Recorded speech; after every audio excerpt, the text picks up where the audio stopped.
All right, and we are live. Good evening po sa inyo lahat mga kaguro. And of course, welcome back to Gurong Pinoy. Hello, of course, sa lahat ng members ng Team Brunner, our let babies for March of this year. Konting tulog na lang, no? Ilang araw na lamang po at sasabak na tayo sa inyong licensure exam for teachers. Today is March 6. So that means we only have 13 days left. No? So sana handang-handa na po tayong lahat na sumabak and of course handang-handa ng harapin no, lahat ng questions not only sa ating Gen Ed, sa ating Prof Ed, ganoon na din of course sa ating majorship kung tayo po ay under sa BS Ed. No? So again, tonight's discussion is still part of our final coaching. This of course can be watched by all the members of Team Brunner in full and of course they can download all our files including our classified files. No? So if you are still not a member of Team Brunner, pwede pa rin po kayo magpa-member. Just send a message to our Facebook page. If you are watching us on Facebook right now, that's the same Facebook page. If you are watching us on YouTube naman, no, punta po kayo later sa ating Facebook page. Just look for Gurong Pinoy, hanapin po yung ating logo, and send a private message. Okay? Now, again, for you to be inspired, we are offering 100,000 pesos to our top notcher, the top one for March 2023 licensure exam for teachers who would be receiving 100,000 pesos from Gurong Pinoy. So again, if you are a member of Team Brunner and you rank 1 sa ating pong licensure exam for teachers, 100,000 pesos is all yours. And of course, if there's gonna be 2 of you, 3 of you, then you'll have to divide the amount. Okay? So, sipag, tiyaga, pagpupuyat, pagsusunod ng kilay, inspirasyon, bawal po muna yung LQ.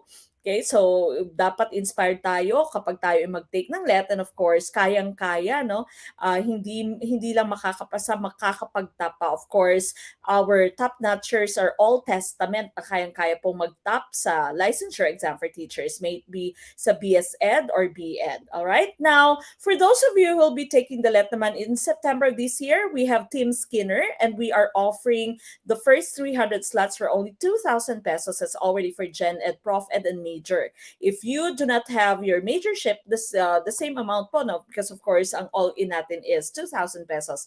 Again, this is only for the first 300 slots. Okay? So again, unahan na po, just send a message to our Facebook page. We already have hundreds of kaguro na nasa Team Skinner natin. Hindi ko lang na-check kung naabot na ba yung 300 slots. Okay? So, but again, just send a message to our Facebook page so that you can become a member. And of course, hindi po kayo magsisisi if you are a member of Team Skinner, of Team Brunner, of Gurong Pinoy. And of course, hello din, batiin ko na lang din lahat ng members ng ating Team Piaget, of course, licensed professional teachers na hello.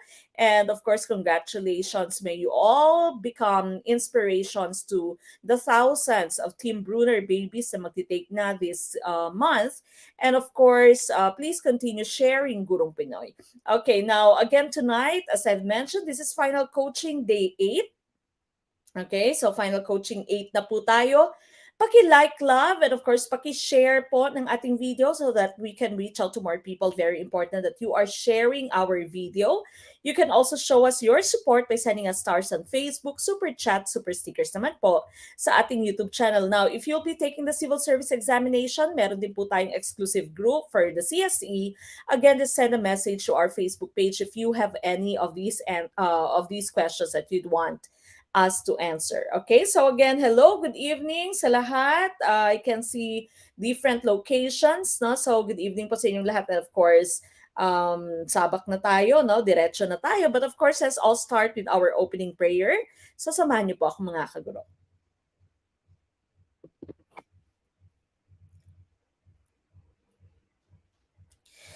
Dear Lord, I come to you to ask for your guidance and direction in this study session. I ask that the Holy Spirit fill me with strength, creativity, and understanding to get through my studies without difficulty or sin. Help me hold my focus and attention. Help me to retain all that I learned. Please make my mind sharp and keep distractions at bay. If any part of my studying is weak or lacking in some way, let it be revealed so that I may correct it. Thank you for this opportunity to learn. Amen.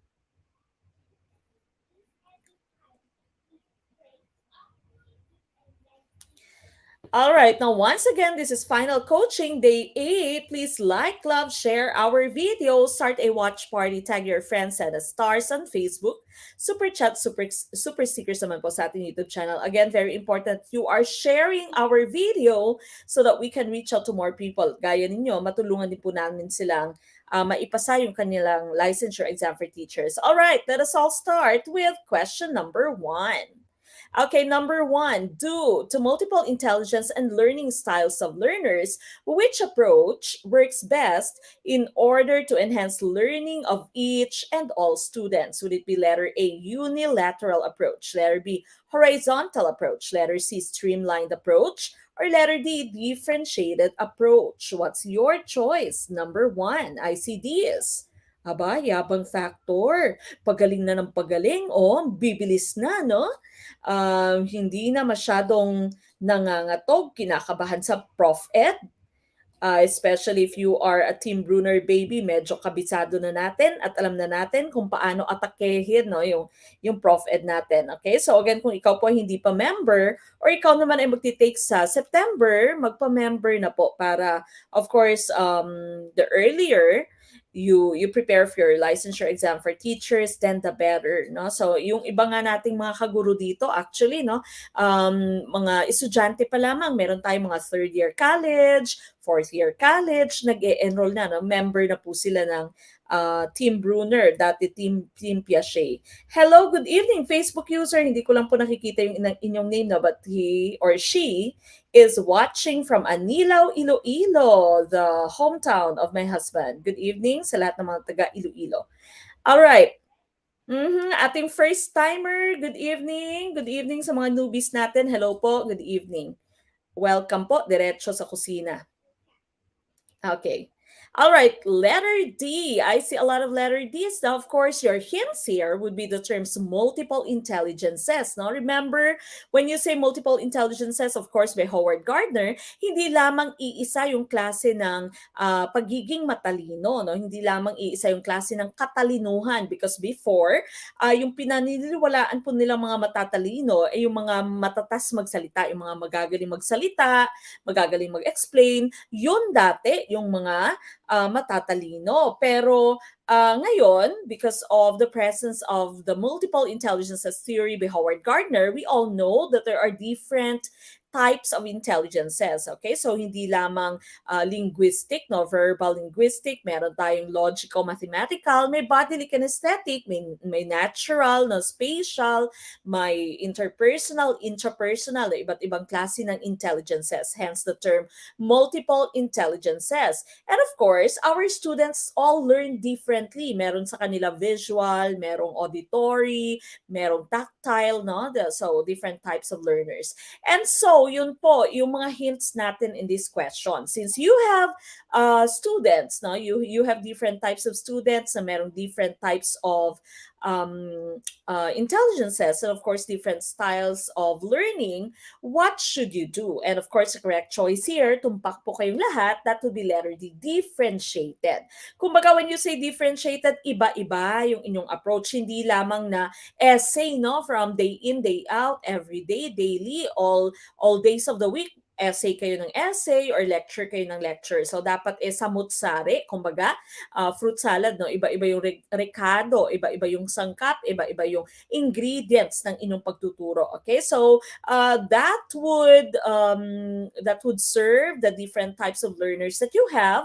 And of course, para na din po iwas tayo sa itinatawag nating learning plateau, yung wala nang na-absorb yung mga students kasi boring na, no? So, dapat iba-iba yung approaches natin. All right? So, differentiated approach, that would be the right choice for question number 1. Congratulations sa mga nakakuha ng tumpak na choice. Sa mga ligwak, of course, move on kaagad. All right, now what about the rest of your choices here?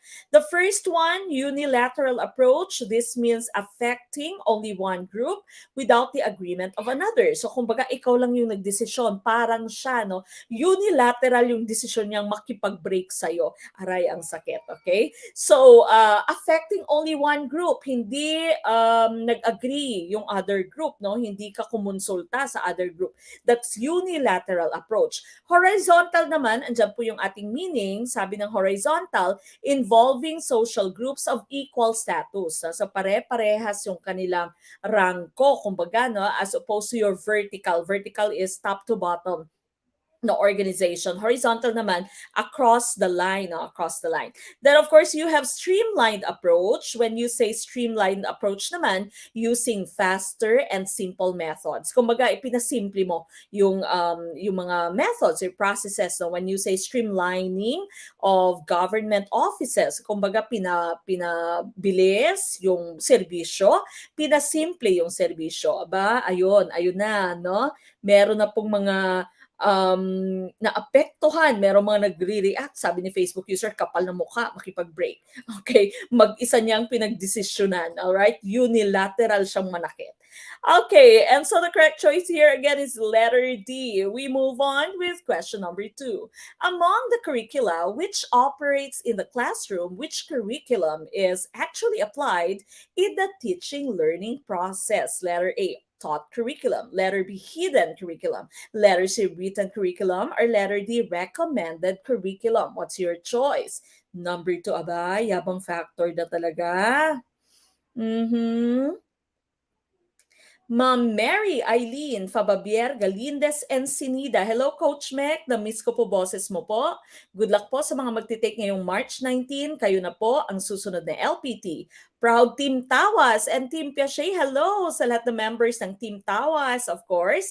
Team Piaget members from Davao. Na nakita-kita po sila sa kanilang licensure, at the licensure exam, sa kanila pong oath-taking. Of course, LPTs na po sila. Okay? So, manalig lamang sa Tawas, sa pagdadasal. Of course, no? Dasal is a very important tool, very important factor in anything that you'd want to do in your life. If you'd want to be successful, of course, you always have to ask for the guidance of the Lord. Tayo ay wala kung wala siya.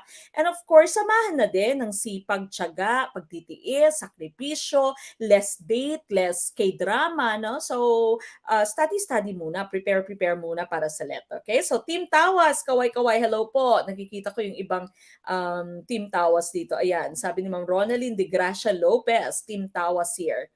Mga taga Davao, good evening. Sir Wilson Sumugat, taga Davao.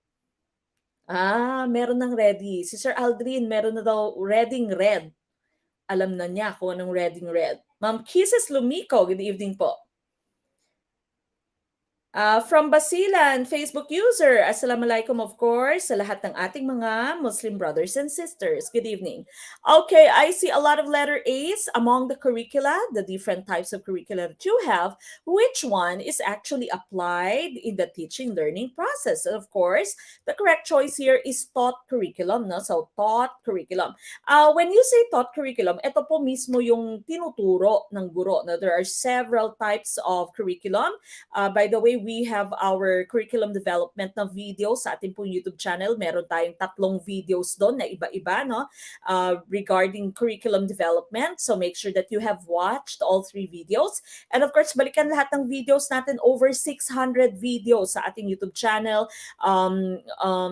At least 3 videos every day, no? Yan po yung payo, hindi lamang ng ating mga passers, but of course, ang ating po mga top-notchers. So subscribe to our YouTube channel and of course, mag-movie marathon, at least 3 videos every day, ulit-ulitin. Okay? So, andun po sa ating curriculum development na video, taught curriculum is what the teachers actually taught, no? Or actually teach. Kabaliktaran siya ng ating learned curriculum. Ang learned curriculum naman, this is what the students actually learn. Kung ano talaga yung nalilearn ng estudyante. No? Now, what about the rest of your choices here? Hidden curriculum, hindi siya explicitly na tinuturo. No? So, kumbaga, ito yung mga values, ito yung mga routines, no? Ito yung kumbaga school spirit na kanilang nai-imbibe sa school. Hindi siya direktang tinuro, hindi siya sadya, maaring hindi siya sadya, pero nai-imbibe siya ng estudyante. Okay? So that's hidden curriculum. A written curriculum from the term itself, ito po yung nakasulat sa mga dokumento sa school nyo. For example, sa mission vision, sa mga official documents ng school nyo, nakikita yung inyong curriculum sa syllabus. Okay? So that's written curriculum. Recommended curriculum from the term itself, ito po yung mga rekomendadong curriculum.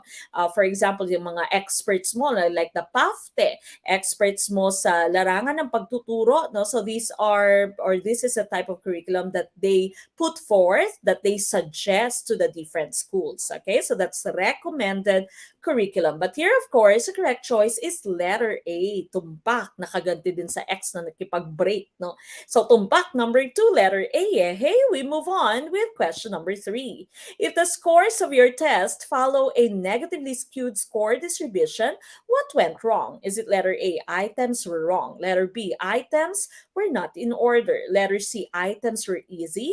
Or letter D, items were difficult? Okay, what is your choice? Okay, ayan, batiin ko lang si Sir Febon. Sir Febong Pareho Atanasio, LPT. Good evening po, Coach Mac. I am your online reviewee last October 2 examination with the help of the Lord through you. I passed the LET exam with 86 GPA. Thank you kay Lord for using you to help us. Nag-oath taking na po ako sa Matina, Davao last March 5. I hope sa susunod sila naman yung mag-oath taking, yung mga nakikinig at nanonood sa inyo po. I am Febon Pareho Atanasio, licensed professional teacher. Thank you po, Coach, and God bless everyone sa exam. Maraming salamat for the inspiring words from Sir Febon. And of course, congratulations. Nagganap ng licensed professional teacher. What is our choice for question number 3?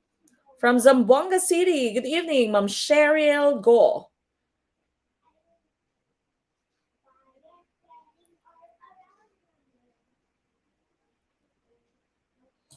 Nag-brown out ba? Parang hindi naman nag-brown out. May nagsasabing na brown out. Baka yung signal nila ay nawala.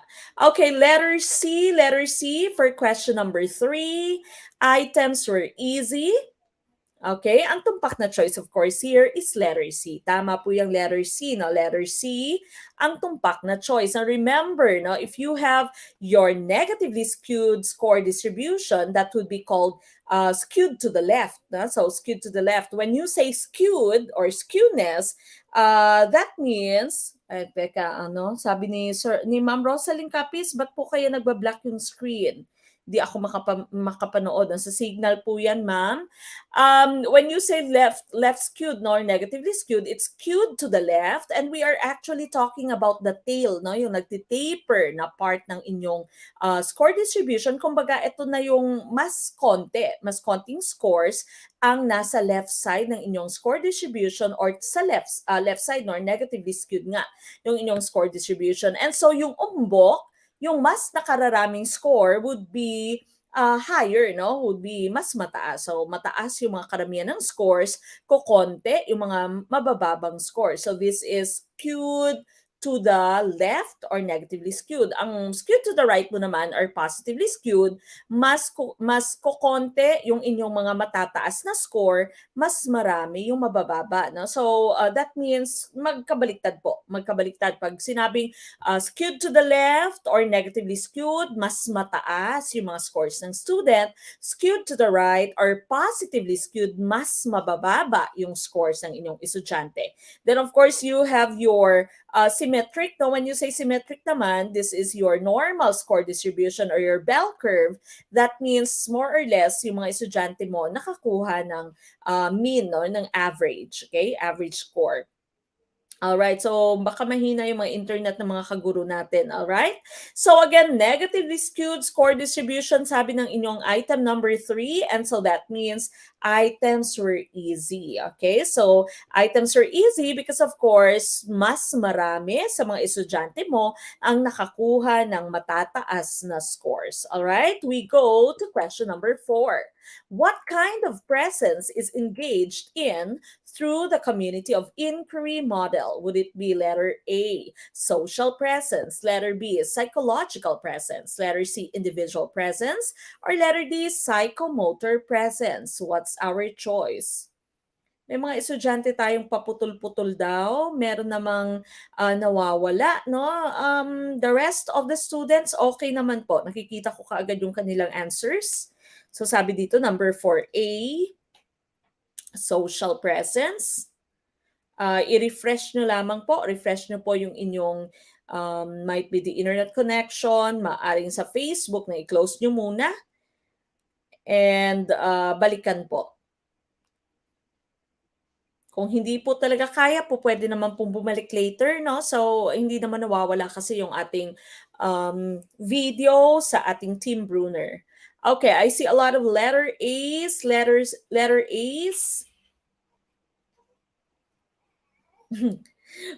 Meron pang alaskador dyan, no? Okay naman po signal namin kahit walang jowa.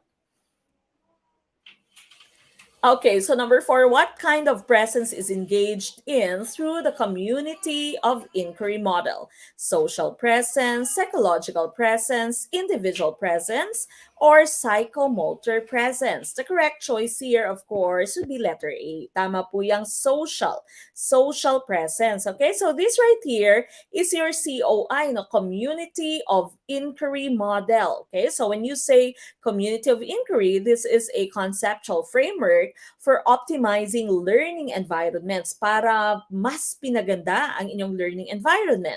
And this framework is collaborative model with 3 interdependent elements. Okay, so you need collaboration, you need cooperation of the different parts of or the different elements of your model here. The first element is cognitive, no? Cognitive presence. Then you have social presence. Then you have your teaching presence. Okay, so teaching presence. Ang cognitive presence po, this is the ability of learners to construct meaning through sustained communication. You all know that when you say cognitive, this means mental ability. Okay, so the ability to learners to construct meaning. That's the cognitive presence. Your social presence is the ability of students to be themselves in a community of peers. When you say social presence, this is how you socialize. Okay, so this is how you socialize, no? How you interact with the other people. Okay, so how you become yourself when you are surrounded by your peers, so by people of the same rank, by people of the same age. Ang teaching presence naman, this is the selection, organization, delivery of teaching materials, and facilitating social and cognitive presence of learners. Kumbaga yung teaching presence, of course, ito po ay sa parte na ng teachers. Okay? Sa parte na po ng teachers. All right? And so the correct choice here, of course, for question number 4, wala naman tayong cognitive presence dyan. At sinabi is what kind of presence is engaged in through the community of inquiry model. Walang cognitive presence, walang teaching presence. And so the correct choice would be letter A, social presence. Okay? Social presence ang ating tumpak na choice. We go to question number 5. What are equivalent to standards under the Philippine Professional Standards for teachers? Would this be letter A, cost of higher education, letter B, levels of qualification, letter C, certificates of training, or letter D, accreditation of schools? Sa PC daw hindi maganda. Bakit kaya, no? So yung mga nagsasabing nagba-black yung screen, naka-computer po ba kayo, no? Maaari pong mas maigi kung i-try po natin sa ating phones. So sabi ni Ma'am Lorraine, sa phone din daw nagba-black. Nasa Team Bruner sections po ba kayo? A, B, or C? Ayun, sabi ni, hanapin ko po. May comment, okay na daw. Okay na po sa PC ngayon mga chairs. Ayun, sabi ni Ma'am RV Ross. Ano po yung ginawa niyo, Ma'am RV? Nag-refresh po ba?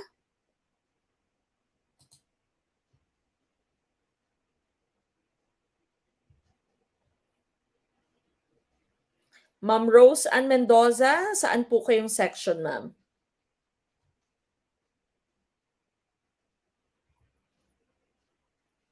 Okay, yon. Sabi ni Ma'am RV Ross, ni-refresh lang daw po.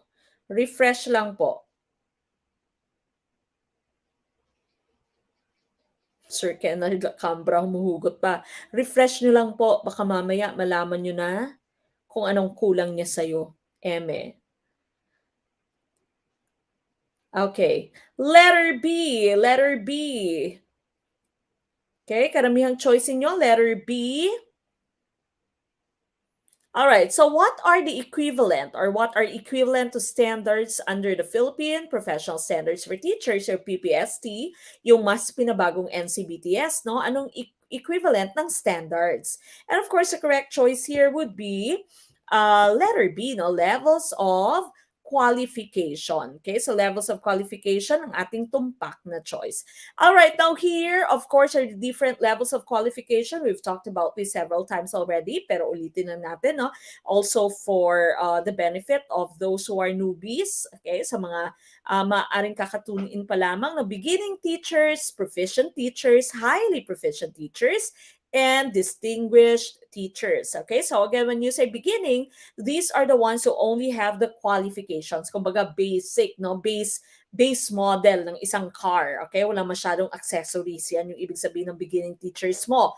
Qualifications pa lamang. So license, gumraduate ng education, might be uniting din, po pwede, basta may lisensya. Okay? So may experience, for example, in teaching. Alright?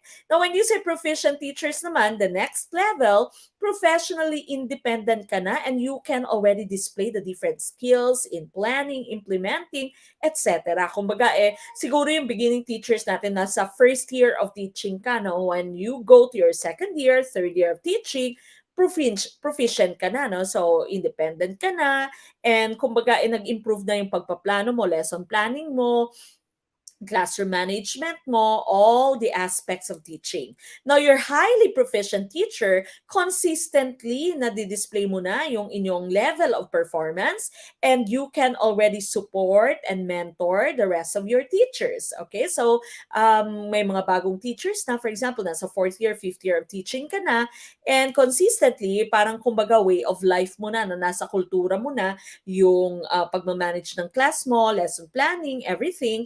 And yung mga bagong teachers ay sumasangguni na rin sa'yo, nakakapag-advise ka na, oy, itong yung gawin mo, no? For your seat plan, ito yung gawin mo. For this activity, ito dapat yung gawin mo. Now, the highest level is distinguished teachers. Ito, embodied na, no? Yung highest standards of teaching and of course, global best practices na yung ginagamit or sinusundan ni teacher. And this teacher is also recognized as educators, leaders, contributors to the profession. Kumbaga, irurok ng tagumpay na bilang isang guro. Okay? So that's your distinguished teachers. So sana po ay klaro, beginning teachers, qualification pa lamang, proficient teachers, you can display na, no, professionally independent display of skills, and meron ka ng planning, implementing, etc. Pero when you go to your highly proficient, kumbaga consistently nadi-display mo na yung skills mo and nakakapag-mentor ka na ng other teachers. Distinguished naman, meron ka ng awards na, so recognized ka na, and you've already embodied the highest standard of teaching and global practices na ang inyo pong na-apply. Alright? And so, ang correct choice natin dito was letter B, no, levels of qualification. Okay, we go to number 6. According to Maslow, what satisfaction is reached as the final result of psychological harmony with reality? Would it be letter A, self-esteem, letter B, ego-actualization, letter C, sovereignty, or letter D, belongingness? Mm-hmm. Sir Jet Rider, nag-refresh na po ako kaso ako lang yung fresh eh. Walang effect yung pagre-refresh, sir, no? Wow, si Facebook user. Malakas sa cellphone ko. iPhone 14 Pro Max 1T. Fully paid.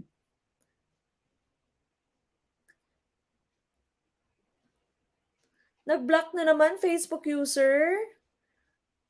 Ano kayang problema?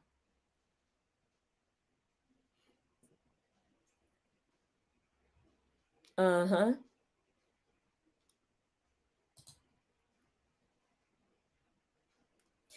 Okay, I see B's and D's. B's.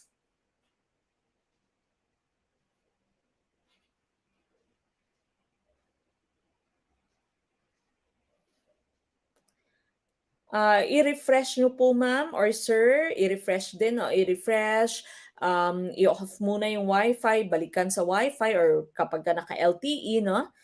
Um, and balik-balik po.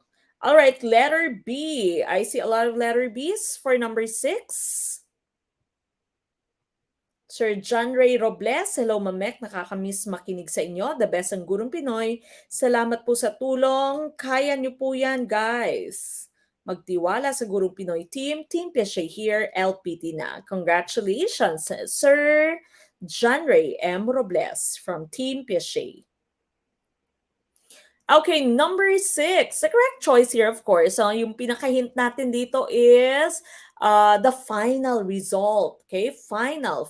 The correct choice, of course, would be letter B.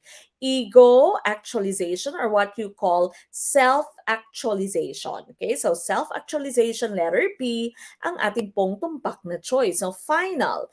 Alright, so here, sinama ko lang dito na baka po ito yung lumabas sa inyong licensure exam for teachers since we're talking about the new TOS, no?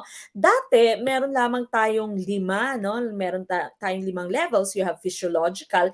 Ito yung, kumbaga, kailangan ng ating katawang lupa, no? Bodily needs, your necessities, no? So, food, water, warmth, sleep, your sexual, no? Sexual needs kasama po sa ating physiological needs. Kumbaga, kailangan ng ating katawan. Next would be the safety needs. You seek security through order and law, order, shelter, stability. No? So you want to be stable. You want to have a stable life. Kumbaga.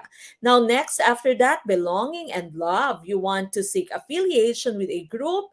You want trust, friendships, acceptance, family, and a group of friends. Now after that, you develop self-esteem. Okay, so you seek esteem through recognition, through achievement, desire to accomplish, succeed, create, and master. So kumbaga kung kayo po na nanonood at magtitake ng inyong licensure exam for teachers on March 19th, kapag kompleto naman tayo sa basic needs natin and we are sheltered, no? We have stability, then of course meron kang jowa, no? May family. Kung wala mang jowa, may friends ka, may family. Ngayon, yung sinisik nyo would be the esteem part, okay? Because you want to have achievement, okay? You have the desire to accomplish something, to succeed at your licensure exam for teachers, and to become a licensed professional teacher.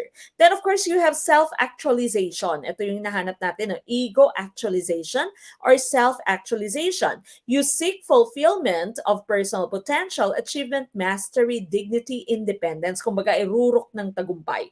Okay? Rurok ng tagumpay ito. No? So, pero sa expanded form po, no, expanded model ng Maslow's hierarchy of human needs, meron pa pong mas mataas kesa sa self-actualization, and this is what we call self-transcendence. Transcend, no? Kumbaga, you seek to further a cause beyond the self and to experience a communion beyond the boundaries of the self through peak experience, spiritual needs, relating to oneself, the species, nature, others, and the cosmos. Okay? So, kumbaga, ito na yung pangangailangan mong pangkalawakan. Okay? So, self-transcendence. Above what you need, above what you can accomplish as the best version of yourself, that's self-transcendence. Kumbaga, mas lumutang ka pa kesa sa rurok na ng tagumpay na self-actualization. Okay? So, self-transcendence, baka po lumabas sa inyong licensure exam for teachers sa March 19, no? In the expanded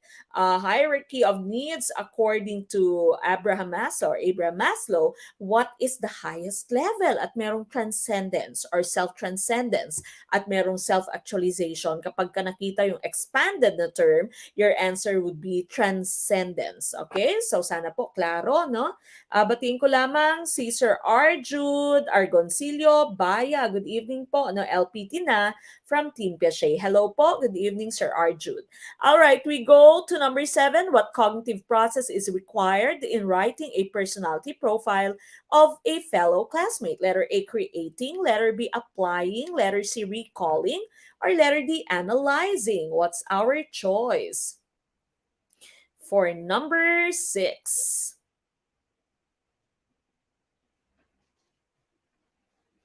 Mm-hmm.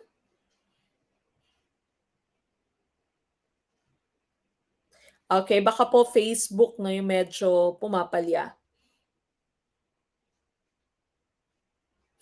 Si Facebook user na si stress na daw po sa black screen. Pahinga po, breathe in, breathe out.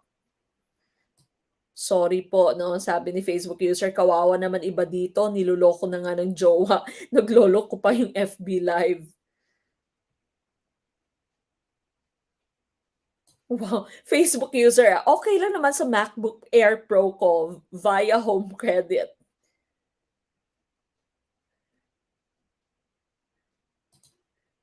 Okay, number 7.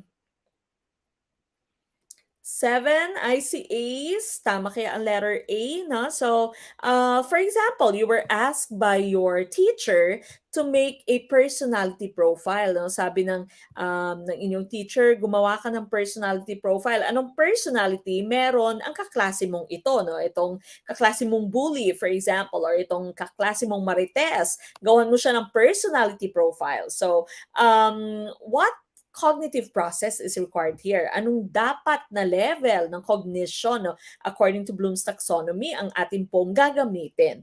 Of course, the correct choice here would be letter A, that's creating. No? So creating, rurok din ito ng ating Bloom's taxonomy. Alright, so again, remember in the new version of Bloom's taxonomy, no? So you have your Bloom-Anderson na ito na version. You have remember, this is simple recall na basic lamang ito, identification, naming, listing, that's part of remembering. Then, of course, you have understanding when you can already paraphrase, when you can explain using your own words. So that's understand. Apply is when you are able to use whatever skills that you have learned inside the classroom now to a similar situation na apply mo siya. Then you have analysis. You break down the information into the different component parts. No? So hinihimay-himay mo yung impormasyon. That's analysis. The next would be evaluate. You put judgment, you put value, you defend, you debate, no? So those are all part of evaluation. Sa Bloom's older version, no, na older version ng Bloom's taxonomy natin, evaluation yung highest level. Now sa ating newer version na creating na po or creation yung ating highest level. This is when you combine parts and very important that you create a new whole. Panibago, no, pabago, no, novel or new, hindi yung gaya-gaya lamang. Okay, so creating here ang ating pong tumpak na choice. All right, so number 7A is the right choice. We go to question number 8. When will parents find reporting of grades of their children meaningful? Would it be letter A, by distributing grade report cards? Letter B, by comparing grades of individual students? Letter C, by telling parents the limitations of their children? Or letter D, by explaining grades and performance of students? Okay, for number 8, which one do you think is tumpak? Good evening. And of course, wag pong kalimutang i-share yung ating video, no? Kapag hindi nyo pa po na-share, paki-share po para naman makapag-reach out tayo sa mas maraming mga magti-take ng LEP. Ma'am Alpatha, Sally Pigkaulan, ma'am or sir, maraming salamat po sa Gurong Pinoy. Napakalaking tulong po nito sa aming magti-take ng exam this coming March 19th. Mabuhay po kayo. Maraming salamat and of course, good luck po. Good luck. And God bless. Kayang-kaya po yan. Okay, number 8, ICDs. Letter D. Ang tanong dito sa number 8 is, kailan magkakaroon ng meaning, no, yung reported grades or ang grades ng ating mga anak kapag tayo ay mga magulang na or tayo ay maaring tita, no, tita, tito, magulang. Kailan nakakaroon ng meaning yung mga grades ng ating mga pamangkin, ng ating mga junakis? Of course, the correct choice here is when the grades are explained, the performance is explained. Okay, so dapat merong explanation, no? no? So, meron tayong mga descriptors. Meron kang tinitingnan na ano kaya meaning ng A, ano kaya meaning ng 90, no? Ano kaya yung performance ng aking anak. Okay? So, you have to explain the grades and performance of students. Letter D, ang ating tumpak na choice. Hindi lamang merely by distributing, binigay mo lang yung mga report cards. Letter B naman, kinumpare mo yung grades of individual students. Bawal na bawal po yan, no? As a teacher, hindi po pwedeng kino-compare natin yung ating mga estudyante. Okay? Letter C, by telling parents the limitations of their children, nako, baka po tayo ay masampal kapag yan po yung ating ginawa. Okay? So letter D po ang ating tumpak na choice. So we go to number 9. What can teacher Rosalie do to encourage class participation in her class? Would it be letter A, allow students to go out during class hours? Letter B, employ student-centered and fun learning? Letter C, ask help or ask help of teacher peers? Letter D, improve on our long lecture. Okay, what is your choice? Number 9.